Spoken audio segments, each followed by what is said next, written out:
صلى على محمد وآل محمد وعجل فرجهم. بسم الله الرحمن الرحيم. الحمد لله رب العالمين وبه نستعين، وصلى الله على سيدنا ونبينا حبيب قلوبنا وشفيئنا في يوم الجزاء أبي القاسم المصطفى محمد صلى الله عليه وآله وسلم وعلى آل بيته الطيبين الطاهرين المعصومين المنتجبين المكرمين المنتخبين، ولعن الدائم الأبدية على أعدائهم أعداء الله أجمعين من الآن إلى قیام یوم الدین. داریم در روایتی فرمودند که خدای تبارک و تعالی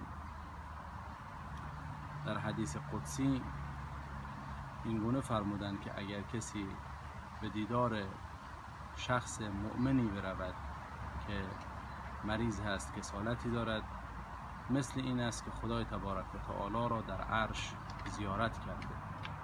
امروز خدمت حاجای نقوی مشرف شدیم و ایشون کسالتی داشتن. الحمدلله خدای تبارک و تعالی توفیق عنایت کرد که در خدمت این عالم جلیل القدر و زحمتکش اینجا در منزل ایشون مشرف بشیم و الحمدلله رب العالمین یه عده طلبگی داشتیم و از صحبت‌های ایشان و نصایح ایشون هم مستفید شدیم. از خدای تبارک و تعالی صحت و سلامتی و طول عمر با عزت برای این عالم جلیل و قدر تمنا داریم و امیدوار هستیم که خدای تبارک و تعالی همه ما و شما را در زمره محبان حقیقی و واقعی قرآن و عصمت اهل بیت عصمت و طهارت ان شاء الله حفظ بفرماید، به برکت صلوات بر محمد و آل محمد.